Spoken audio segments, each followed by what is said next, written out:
Welcome to the Idea to Value podcast, where in every episode we highlight the latest insights into creativity and innovation from experts around the world. I'm your host, Nick Skillicorn. I care about the evidence behind what makes ideas happen, and I've already helped thousands of people just like you through my unique insights into recent scientific findings of how creativity works. I also show you how to turbocharge innovation programs so they finally deliver on the value and ideas you've been struggling to execute. Get your free training on how creativity can be improved by registering now at www.ideatovalue.com. Now let's get on with today's episode. Hello everyone and welcome to another episode of the Idea to Value podcast. I'm very happy to have Efosa Ojomo with me today from the Christensen Institute. He's recently co-authored a book about the prosperity paradox with none other than Clayton Christensen himself, as well as one of my dear colleagues, Dillon. Efosa, it's wonderful having you here. It's really good to be here, Nick. Thank you. So for those of us who haven't come across your work before, or that of the Christensen Institute, could you quickly just let us know how you got involved in innovation? Yeah, absolutely. I'll try to be quick. I'll give you the Cliff Notes version. I moved from Nigeria to the U.S. to study engineering about 20 years ago, and I had no intentions of ever going back. But then 8 years in 2008, I started reading about development, poverty, economics, and it really gripped me in ways that nothing had ever gripped me before. And then my third book, I read about a 10-year-old girl in Ethiopia who had to wake up every morning at 3 a.m., walk miles, fetch firewood, and trek to the market to sell. And I remember that night, as I was reading about her, it really just changed my life. It changed the trajectory of what I wanted to do with my life. And I wanted to focus on figuring out ways to make life better for 10-year-old girls like that. And that's when I began my journey into studying how economies prosper and how innovation can play a role. Fast forward about 5 years after that, I found my way to Harvard Business School. And I was really fortunate to work with Professor Clay Christensen. I took his course while I was at business school, and after that, there was a research opportunity to work with him. And since then, this is in 2015, we've just been thinking about the role innovation plays in economic development and how we can introduce it with language that many people in the field would understand, and many managers at firms would really understand, so that they can see the role they play in not just creating growth for their organization, but also in impacting an economy. So where does this balance between impacting an economy, which is the really large scale, and the girl carrying water for her family? I mean, usually when I think of these images of people in Africa and Asia that are carrying water and can't afford food, it's really designed to pull at the heartstrings and to get charity donations. Yeah. So what have you found? Yeah, and I'll answer that with a quick story. So one of the things I left out is that when I read about this 10-year-old girl, the first thing I did was get a bunch of my friends together, and we started a nonprofit organization called Poverty Stops Here. And as you can guess, the first project we did was built wells. We built water wells in several different communities, and virtually all the wells we built broke.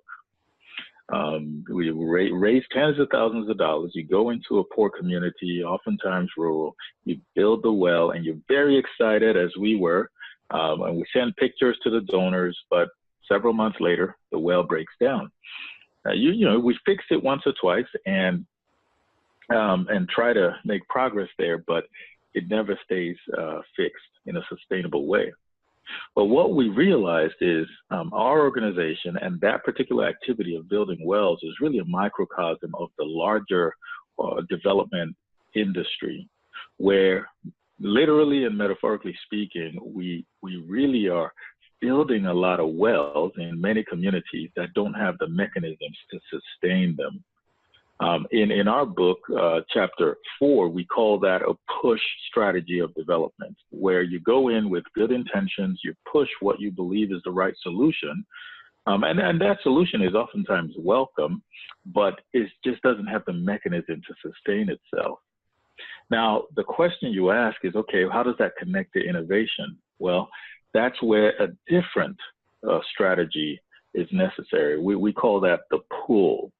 This is where typically an entrepreneur identifies an opportunity to make a product that many people in society would benefit from, but they would make that product really simple and affordable so that so many other people in the region would now have access to it.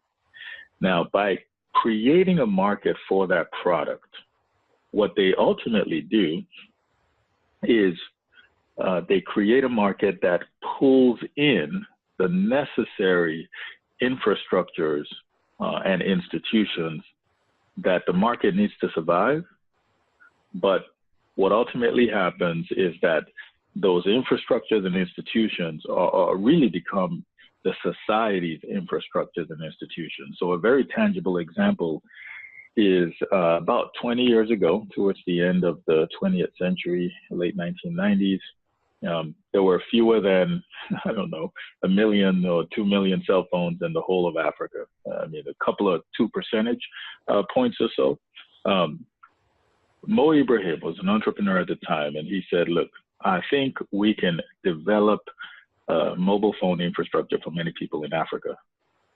His colleagues and partners in London at the time laughed at him, said, there's no way, this is Africa, they're poor, there's corruption, there's AIDS, it'll never happen. Well, he went in, invested millions of dollars, built cell towers, educated the public on, how to use a cell phone, what it was, and he built the necessary infrastructure and was able to, in 7 years, gather over 5 million customers, create thousands of jobs, but I think for him, more importantly, sold his company for over $3.4 billion in 7 years. But I think for Africa, this is sort of where the importance of market creating innovations now plays a role. For Africa, if you fast forward to today, the mobile telephony industry is now worth an estimated 200 or so billion dollars. At least it adds that much in economic value to the continent and provides about close to 4 million jobs and billions of dollars in tax revenues. And so when you think about all the things that that industry has pulled into the economy, you begin to see the power of this type of innovation versus, what we typically do, we who are very, we're very touched by the poverty. We go in and we try to push well-intended solutions, but they're rarely sustainable. I mean, it's fascinating the example that you gave, because one thing that really stood out to me is when you're describing how the Westerners who were being asked to invest in this infrastructure, the first thoughts that they had were, well, this isn't going to work because everyone there's poor and they have AIDS, and they just listed off all of these negative African stereotypes. So that must be one of the things related to this paradox you're talking about one side's perception of just what they need is donation, and the other side's actually wanting to create a market from the ground up. Is that right? Absolutely, Nick. You could not be more correct. What we really try to do in this research and in our book is not just say, look, there's opportunity here in Africa, in India, in Bangladesh, many parts of the world that are currently economically poor. No, what we try to do is remind people that every single country came from poverty. I mean, there was a time when life expectancy in the United States was barely 40 years old. There was a time when the average American woman had 6, 7 children. There was a time when subsistence farming in America was the order of the day. And so we try to remind people that prosperity is a process, and you don't necessarily have to fix your whole society We build your governance and institutions, root out corruption, build all your roads and bridges and so on before prosperity comes, or before innovation that creates prosperity comes. In actuality, innovation is the process by which you actually build out all those things in society. But we're very specific in that there are, at least from an economic development standpoint and for usefulness in thinking about the economy, there are really three types of innovations. And market creating innovations are really at the core of economic development for most countries that have become prosperous today. And we try to tell that story in a way that is compelling to the reader, but also is compelling to a manager and an investor in a firm who actually has the power or authority to invest in these types of innovations. So how do we develop an environment that actually supports those innovations? On a sort of spectrum of a government in one of these countries trying to invest in a startup entrepreneurial culture on one end of the spectrum, and on the other end of the spectrum, the stories of these entrepreneurs who themselves see a market need and just want to get out there and build these markets themselves. Not going to lie to you, the first and perhaps most important thing we need to do is just understand the different types of innovations. And so in our language, we say we have to create a mindset shift, right? The conventional economic paradigm where everything in a country is looked at as bad, infrastructure, governance, and all that, and then we got to fix all that, and then investment flows, isn't quite the way it works. And so we really have to evangelize and explain this mindset and create a mindset shift. That has to happen first. The second is that once you understand that innovation is the key, and then particularly market creating innovation, then that really gives you the language to be able to communicate with other policymakers, the development experts, the investors. If you're a public official, it gives you the language to be able to communicate the impact that different types of innovation activities will have in your economy. And so, for example, one of the other types of innovations we explain is called efficiency innovations. And these are innovations that enable organizations do more with less. They're very important because if your organization is not efficient, then it's going to get left behind. It's not going to be as competitive. However, they have a very different impact on an economy. So examples of efficiency innovations are things such as outsourcing. So I outsource operations from one region to another, and as an organization, we become more efficient. However, the place that I outsource from loses jobs.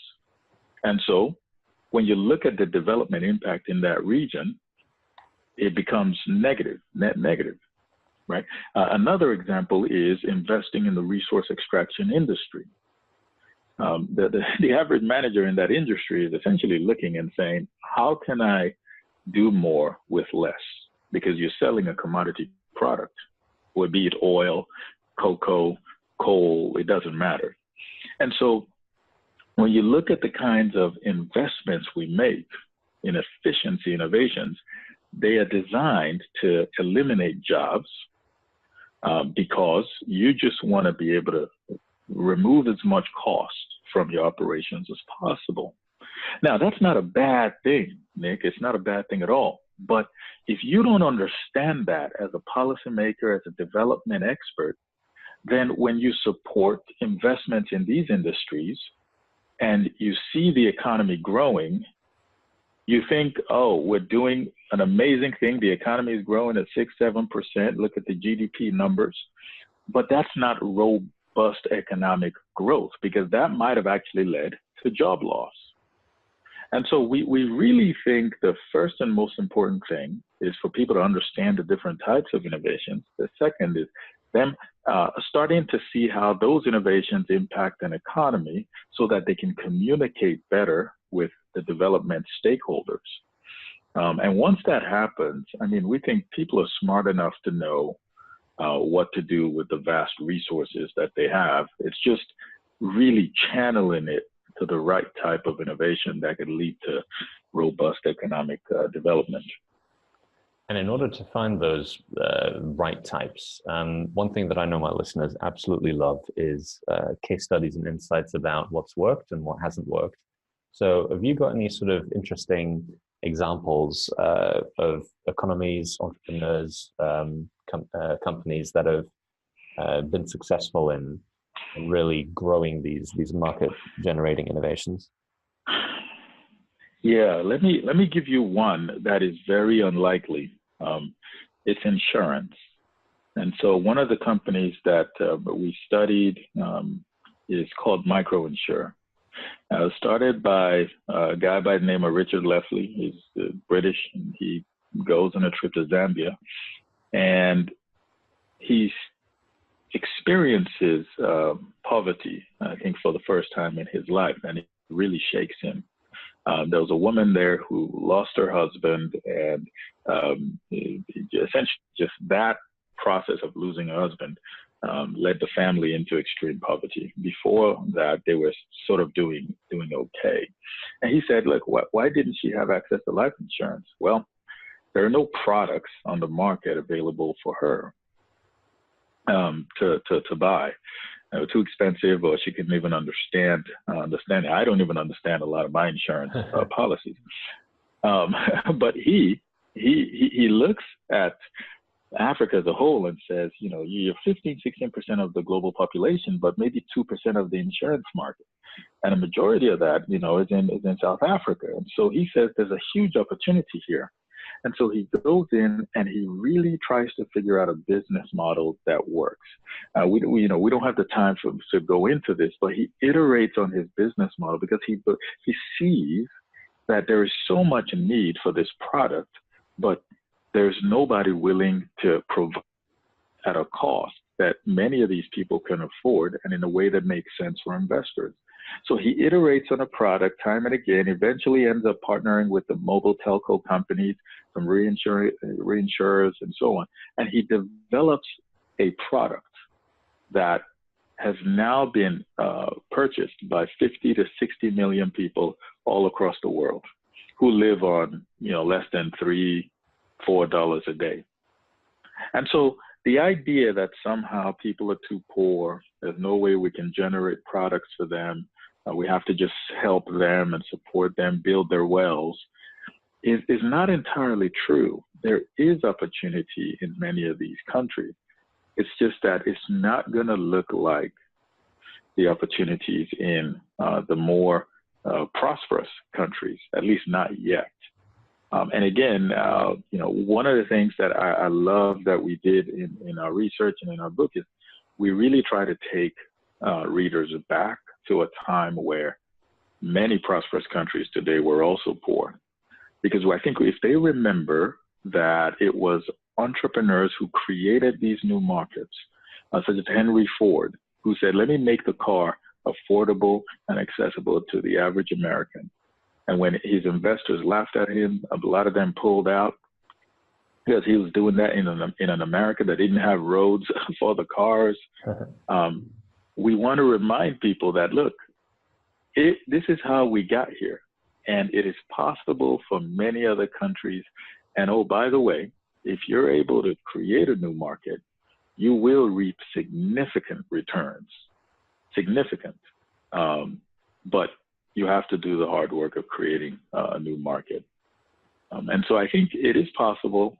We provide some ideas and insights in the book, but my hope is that it really challenges how people start thinking about what innovation is and the role of innovation in creating sustained economic development.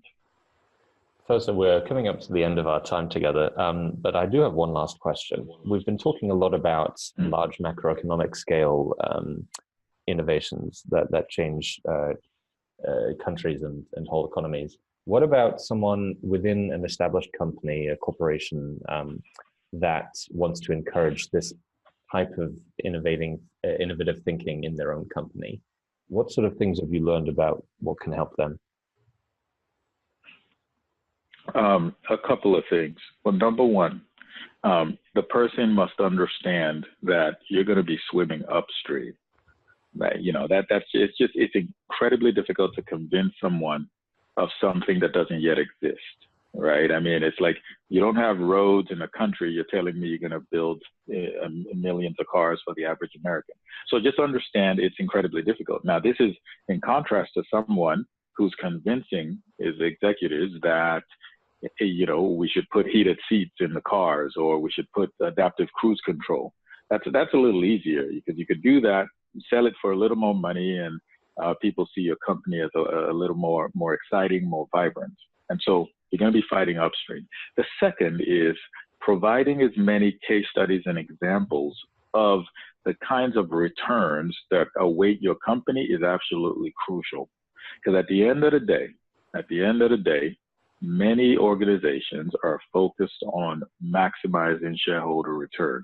Whether or not people agree with that sort of singular focus a lot of times, that's just a fact. And so you have to figure out a way to explain to the executives that this is important for the long-term growth and viability of our organization. And the best way to do that is remind people that every single thing we enjoy today, the market was created by an entrepreneur who saw the world in a different way.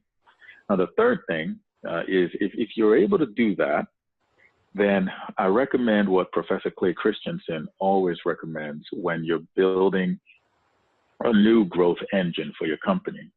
You really have to incubate it in a different part of outside the organization, really.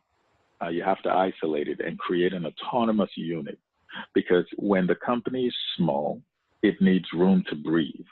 The way I like to think about it is, think about if you had kids and you had like a 6-month-old child and you had a 16-year-old child, and you measured the growth and development of both kids in the same way, with the same metrics. That makes no sense, right? And so when you have a new growth engine in your organization, you have to incubate it in a place where it can breathe, where it develops its own new processes and metrics, and not conflate it with the existing processes of the organization. If you're able to do those things, I think you have more of a likelihood of being successful. Efosa, been wonderful speaking with you. I've really enjoyed it. If people want to find out more about your work or how to get your book, what's the best way they can go about that? The ChristensenInstitute.org is where a lot of this stuff lives. A lot of things we write about global prosperity and innovation. If you just type in the prosperity paradox on Google or Amazon, you'll get access to the book. Our hope is that this really begins a conversation, and not ends it, begins a conversation on the role of innovation in economic development. And we'd love for people to test this theory, to tell us we're wrong, to tell us where we're right, and to really help us improve it so that we can make the world a better place. It's been an honor, Nick. I really appreciate the time. It's been an honor for me as well. Thank you so much, and I look forward to speaking again with you soon. Absolutely. Thank you, Nick. Thank you so much for listening. If you liked it, please like, share, and subscribe, and leave me a comment about what you thought and what you'd like to see more about.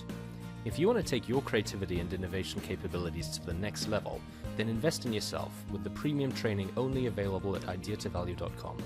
These exclusive training modules have all been put together by me, Nick Skillicorn, and have been used by thousands of artists, innovation leaders, and CEOs to become better at understanding the source of their creativity and executing on their innovation ambitions.